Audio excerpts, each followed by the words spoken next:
What is up, everybody, and welcome to another edition of Lovely Loners. In today's video, we're going to be taking a look at a Brian Nadeau Cyclone. This knife is on loan from my friend Tyler. I'm super excited to be able to check it out. I'm really appreciative of him sending this along. As some of you may know, if you have been following along, I did purchase a Brian Nadeau Typhoon a little while back, and it didn't quite work out for me. It had some flaws that were undisclosed when I purchased the knife, and so that was kind of my first impression of the maker, and I certainly didn't want that to be the only impression that I got. So very thankful to have this knife in my possession to be able to check out. So let's go ahead and start out with a simple size comparison with the PM2.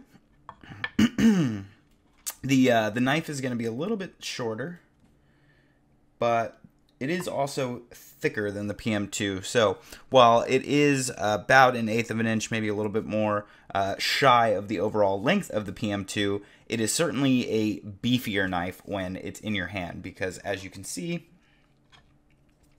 the handle thickness is much more significant on the Brian Nadeau. All right. So let's go ahead and jump into the features and flaws of the Cyclone. The first thing to talk about on any of Brian's knives is the detent. Now, it's going to be difficult for you to see, but you can probably tell that that is not a ceramic ball. It looks flat. And if I were to take the knife apart, you would actually see that it's kind of the shape of an arrowhead almost. And this is on all of Brian's knives. And this is kind of something that is a little bit more unique to him and separates him from some other knives on the market. And what he does is he dials in the detent by hand to where, you know, the shape of the detent matches the shape of the indentation on the tang. And instead of just being a round ball, he actually has it set up to where it comes to a point. And because it's an angled point like this, and he dials it in so well by hand, each and every knife he dials in by hand so that the contact point is actually completely perfect. And what it means is that when you deploy the knife, it's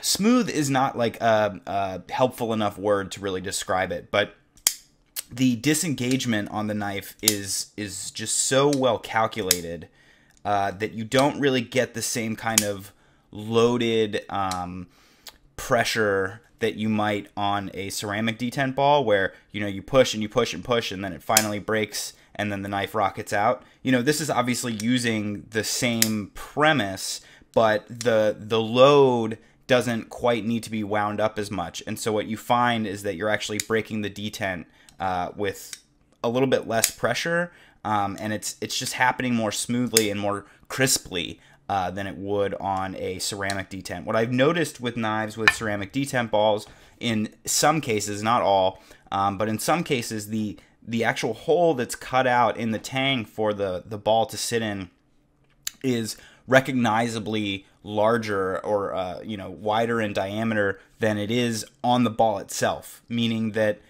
the ball isn't exactly a perfect fit. It's just that the ball is round and the edge is round, and so you hope that it's, you know, going to break correctly, and for the most part it does. But the interesting thing here is that it's dialed in to perfectly match, and so you don't really have... It's really hard to describe. You should definitely get your hands on one and check it out for yourself. But it makes for an unusually smooth deployment, not in the sense of the actual blade swinging out, but in terms of actually breaking the detent itself is very smooth. Whereas, okay, so like the Thorburn's probably a good example. You know, the Thorburn has a really strong detent. It's got a really deep ceramic detent ball, which you can't see really because the back of the knife is not open. But it's a very pointed way to have the detent ball sitting in the tang. And what that means is it takes a lot of pressure for me to break it. And of course I do get excellent deployment, and that's great. But it's not smooth. It's instantaneous. Whereas on the Cyclone and the other Brian Nadeau knives, it's just much smoother in terms of the way that the detent breaks. That's as much time as I want to spend on that because I'm doing a really poor job of actually explaining myself. But I wanted you guys to know that that is a unique thing that he does with his knives, and it's definitely making for an interesting feel in the hand. But continuing to discuss the action, the knife has a really great and original sound on lockup.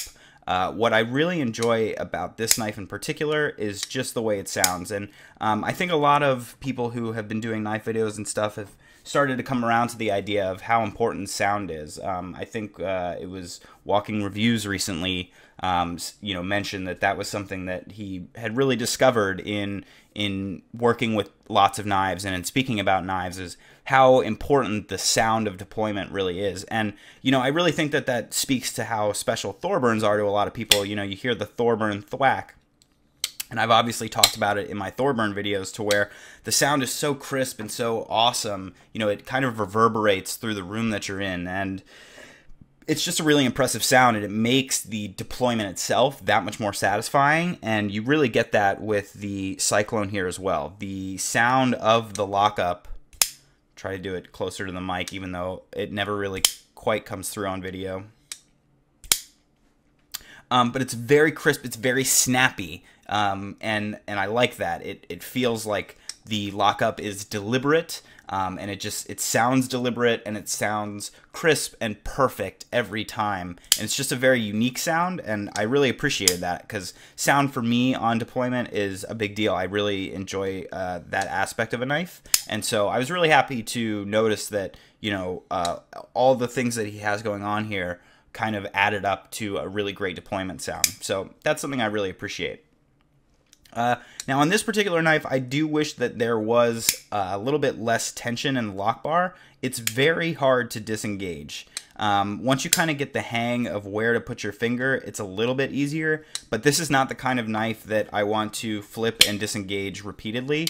Like the Thorburn, for example, requires little to no effort to disengage the lock bar. You can do it over and over and over again. Your thumb won't get tired or anything like that. Whereas with this knife, and I'm going to get to some other points on this in a minute, but there's a lot of things that make me not like fidgeting with this knife, and that's one of them, is just how strong the lock bar is. This was an issue that I had on my HEA Designs Equilibrium, and gosh, I have to even say that the Equilibrium's even not as bad as the Nadeau is, which is crazy because I always felt like this was the strongest lock bar that I had. But I think that's just more because of the purchase on this knife, which I'll get to in a moment. But I had reached out to Sam from HEA Designs on that topic, and he had said something about, oh, well, it has to do with safety or whatever, which, sure, fine, I guess. Safety is important.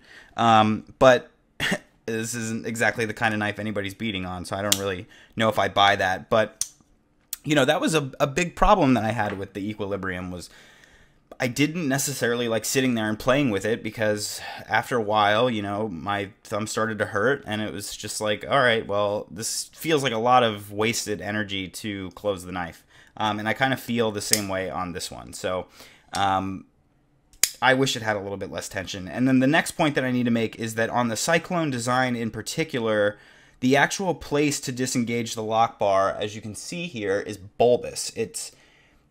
You're not pushing in the little cutout like you are on other knives. If we take the Shiro 95 here, you can see that where the index finger goes is also very smooth, very rounded out, and perfect for getting your thumb in there and disengaging the lock bar.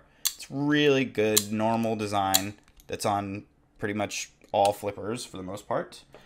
And here, Brian has moved some things around so that it's actually the tip or the peak that is the area in which you're supposed to get your finger to disengage the lock bar. Now, what this means is, if you have like a knife like the Shiro, it's a very concave and wide surface area, which makes it very fitting for your thumb, because your thumb is convex. So the convexness of your thumb fits well into the concaveness of the lock bar. And then the fact that it's kind of rounded out and has large surface area means that the vast majority of the meat of your thumb is making contact with the lock bar, which means you have more leverage because you have more contact with the surface of the lock bar. Now the problem is with this is that you put all your pressure in the very tip of this point. And what that means is that only this little section of your thumb is actually making contact, so you don't have a lot of surface area. And then it is itself convex, which is counter to the convexness of your thumb, which means that they're basically pushing into each other, and you feel like it's digging into your thumb. And when you mix that with the strong tension of the lock bar, it makes for this knife, quite frankly, being the single worst knife to disengage that I've ever handled. I hate it, and I really don't have any way to get around it. And honestly, it seems kind of pointless when ultimately it's a design flaw, because he had to do two things that are abnormal on a knife to be able to achieve this being the area for your thumb. The first is the extension of the steel lock bar insert, which you can see here is unusually long and extends about a 1/4 inch further past the actual lock bar itself. So there's this large extension here, and then you have another extension through the tang. So if we actually compare this to another knife, I actually wanted to, when I was originally considering this video, I wanted to use a Gavco that I have, but it's gone now. But as you can see here, if you compare to the Shiro, the lock bar makes contact with the tang on the Shiro right at the flipper tab. So you can see the lock bar comes up pretty far. The steel lock bar insert fits within the construction of the lock bar itself, and the contact is made right at the pivot point. If you can kind of see there, it's right below the pivot and right below the flipper tab. And that makes the overall ergonomics of both holding the knife, transitioning into closing the knife, and ultimately closing the knife very comfortable, and they make sense. Whereas on here, what he's done is he's extended the tang much further down, much further past the pivot, and much further past the bottom of the flipper tab. So essentially he could have cut it here, and then he could have had the lock bar come up to here, and then he could have had the contact point be right here. But instead, he jumped another 1/8 of an inch or so, or 1/4 of an inch or so down, and then extended the steel lock bar insert as well to ultimately make that contact point. And so you have these decent ergonomics when you're holding the knife, but then you go to close it, and you want to put your thumb here, because that's naturally where your thumb is hanging out. If you can see, my thumb doesn't extend well down here. It doesn't extend well up here. It fits perfectly here. And I can't disengage the knife there. I have to actually come down, press my thumb into this really annoying peak, push this really heavy lock bar out of the way, or really strong lock bar out of the way, and then close the knife. And that makes it completely useless for fidgeting. The way that I pick up my Thorburn and flip it for 30 minutes while I'm reading articles and doing stuff like that, open it, close it, open it, close it. It's really enjoyable. I really appreciate it. That's one of my favorite things about my knives. And I can't do that with this knife because it's just really uncomfortable to close. So I just don't know why he did that. It seemed like he was being different to be different, and I don't appreciate being different to be different. I think that uniqueness goes a long way, and I think doing interesting things like the detent that Brian has done goes a long way. But if you hurt a design just for the sole purpose of being unique, then all you've done is hurt your design, and that's really the end of the story. So he doesn't have this issue on the other models of his knives that I've seen, so this is something that's unique to the Cyclone, and I really appreciate that, because I would be really bummed out if he cut off access to his whole line of knives because of that. But that is an issue with the Cyclone that I really take issue with. Is I just don't enjoy it. Anyway, moving on. The knife does have reasonable ergonomics.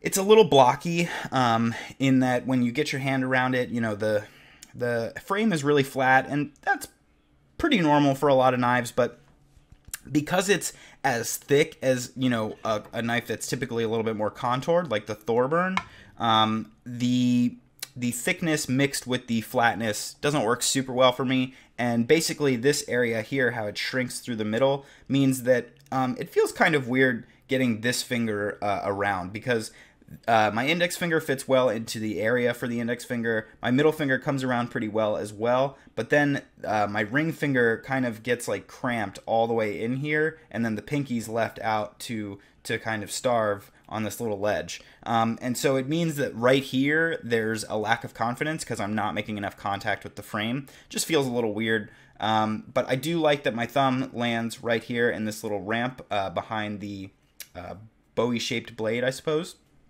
So the ergonomics, I'm going to give like a B+.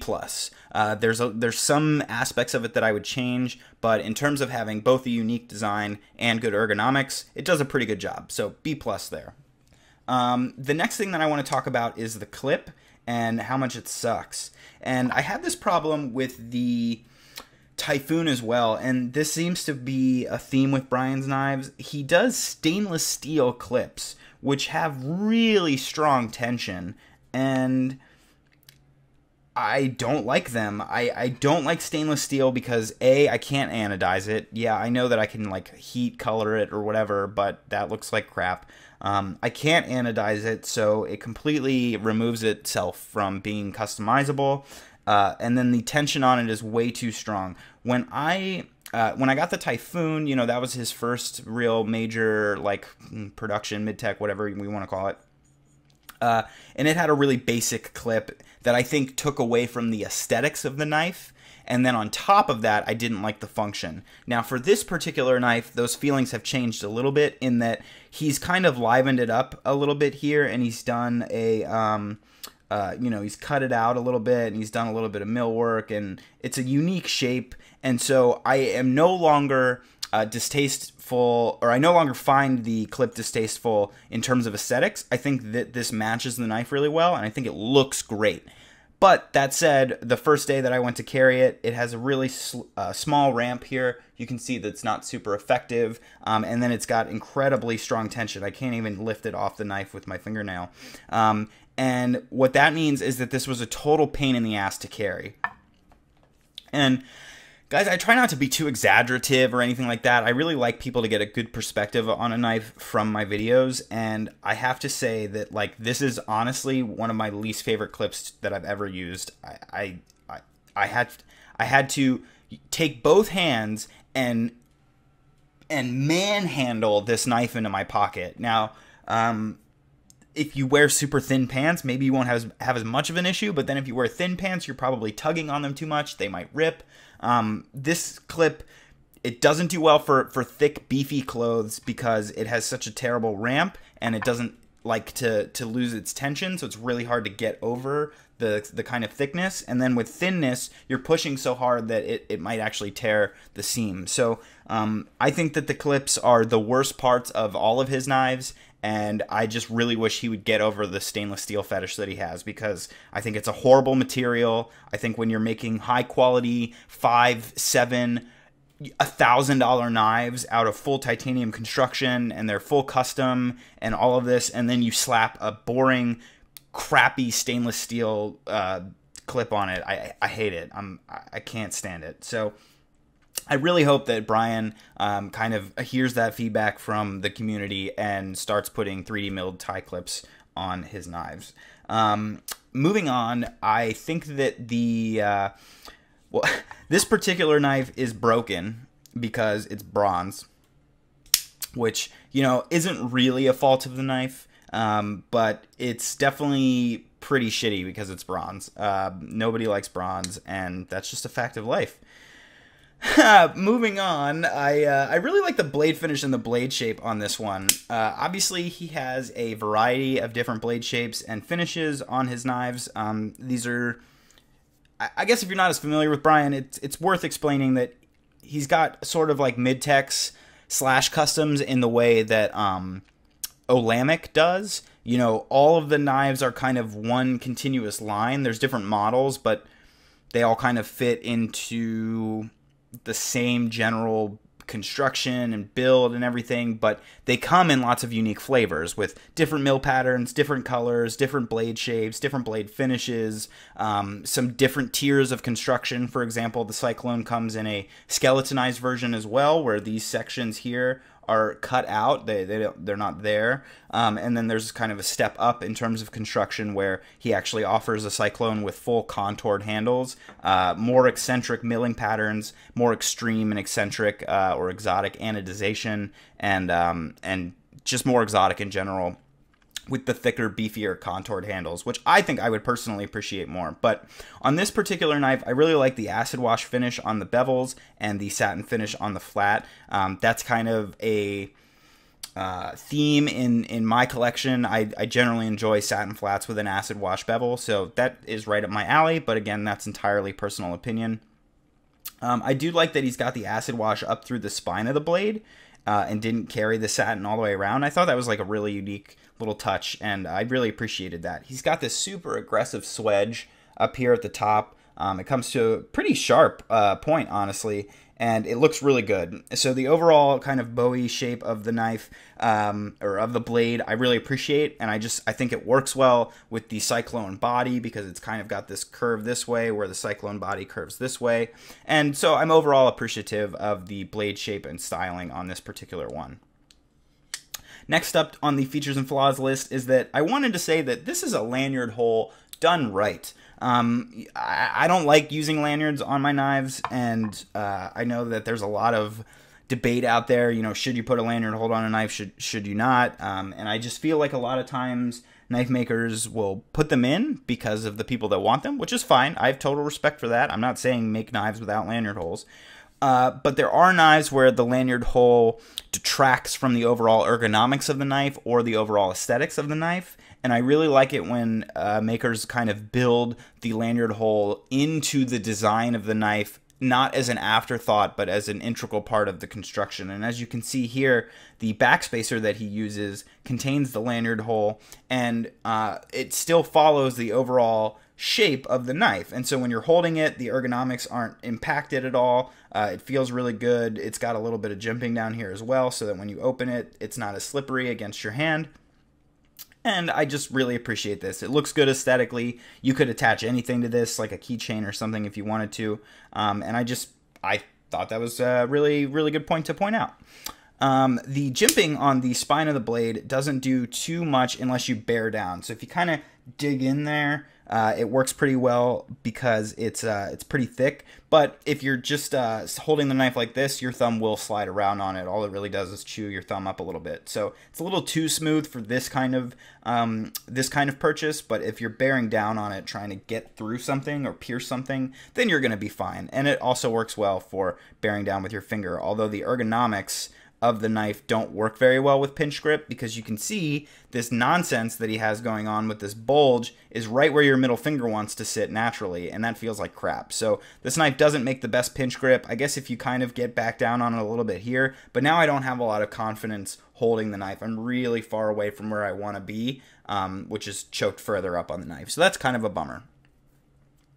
Talking about some of the aesthetics, I really enjoy the Brian Nadeau logo, the BN on the pivot, as you can see there. But I think it's kind of overkill on the flipper tab. Now, I think I watched, it might have been Epic Snuggle Bunny, I don't remember. I watched somebody's video where, you know, they said that they actually really appreciated the logo on the flipper tab, that it was kind of low key, kind of in a different spot, and that it worked well for the knife. And I was inclined to agree with that point in that particular video. But what I noticed, at least on this knife, and it may be different on some of like his higher end, the full construction knives, with the contour and everything. But if you can see here, it looks like it's a stamp, and there isn't a lot of definition on the inside. So the definition is very good in terms of seeing around the logo, but inside you can see like there should be like a shiny bit at the top of the B that's also satin, and it's too small to get that definition. So even though you can clearly see BN on the front here, on the flipper tab, it just looks like a shape.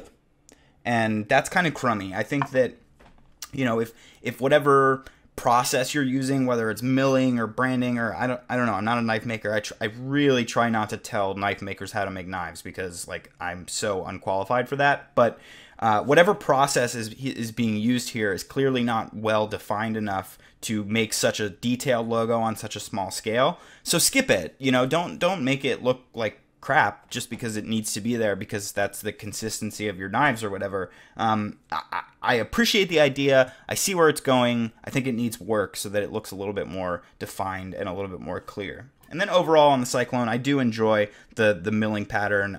It's got a pretty neat look to it.